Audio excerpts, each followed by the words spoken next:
G'day all. We had a nice time along the riverside tonight, Mrs. and a friend of ours, and now we're heading home in what I think would be the best way to explore Phnom Penh. It's called a Remork, or commonly known as a tuk-tuk. These are the traditional way to get around a motorcycle and a carriage. They are open, breezy, and offer a great view while in them. Some are a bit rough, some are great. But a tip, get one that has an enclosure around behind you in the days gone by. The touristy areas, please would jump on the back and reach in the back and grab your bags, whatever. And not much you can do once they've jumped off. You can't get out and hurry and everything, but you don't see that. Very, very. So out of that, it's always comfortable. If you're sitting facing forward, can get a bit bumpy. If you're sitting in the middle, you can get a very, very nice ride, like I'm getting, watching the two girls bounce up and down every now and again. So I'm sort of in the middle of the pivot point where it's nice.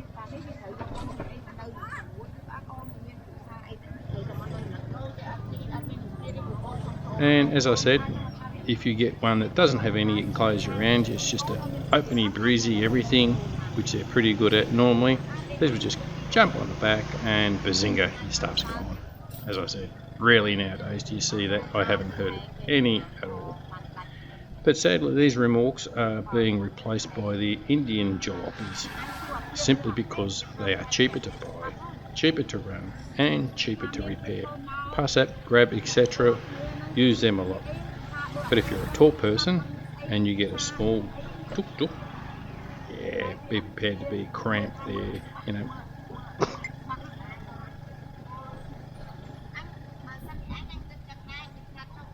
And that's for a tall person, of course. And if you're even slightly bigger, the ones aren't all that much better anyway. Any more than 3 in the average size. You can get 3 in the back, 2 small kids in the front.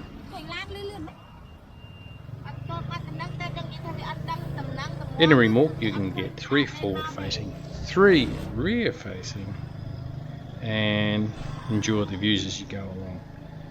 And it's just breezy, open air, providing you've done the right thing and got an enclosure around the back of you.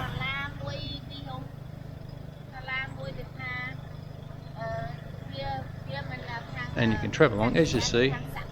Even though I'm using a gimbal here, it's not very bumpy at all. I think I've got the best deal of it, even though I'm facing back and watching the two girls talk there. Want for a better word, nonsense. But anyway, so out of that, you always get a good view of everything. That's the positive side. They are a bit more expensive than the tuk-tuk, like you see in front of us right now. Very common, they are. For exploring and looking for a touristy side of it, there it goes. That's the Indian ones. Tuk-tuks, still tuk-tuks, tuk-tuk.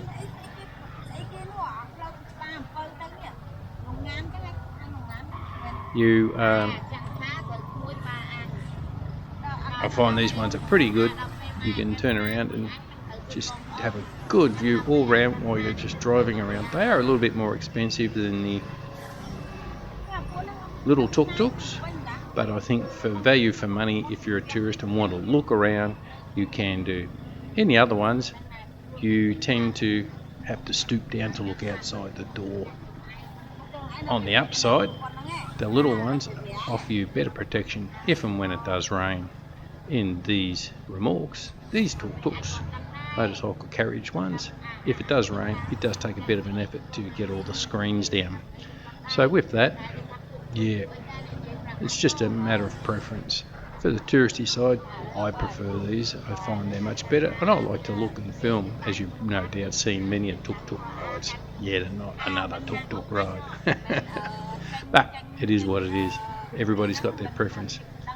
But for the locals, getting around cheap, quick, the little ones offer great value. But they do have some downsides. They do have some upsides. the downsides is they are small, they are very cramped, and they can be very uncomfortable. They're not very suspension friendly, want for a better word. You feel every bump in them, and you can only fit 3 comfortably crammed in to the back of one of those. You can fit more if you've got a couple of little kids there as well. That's not a problem, I don't think so, but that's just depending on how many you're travelling around with. I've seen 3 big Westerners trying to get into a little tuk-tuk. And I know what it's like. I hate getting into these little ones. I try and find, there are 2 different sizes. You've got the small ones where you just get in and just got enough leg room. I think you got the extra long, or they call them the Bajaj. I can't remember, they're all different names, but some of them, you just pure luck you get the slightly bigger ones, and they are much better. If you're just not intent on looking at anything, just getting from point A to point B. So they're a good option for that. They're everywhere you go, and you just let them go. That's probably it for that one.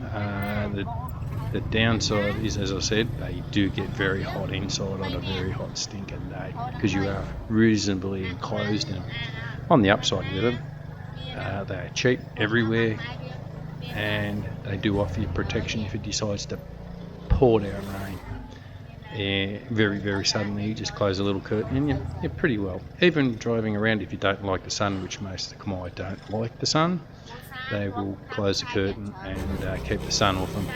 But if you want to look around, you just want to stick your head there. I got to bend down and stick my head out the window or the door, just to have a sort of a look around to try and get a good glimpse. Otherwise, I'm looking at just basically the headliner. But it is just a matter of a choice.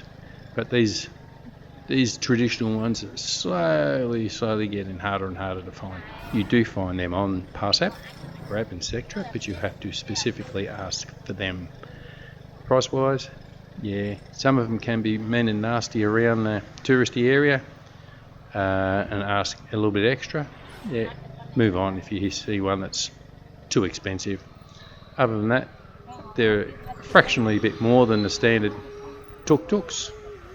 I prefer these, but as I said, to get from point A to point B, instead of waiting, and sometimes you do have to wait for the remorks to come along through the Pass app from wherever they come from. I did use one recently, prior to this, and it took ages, especially during the busy time.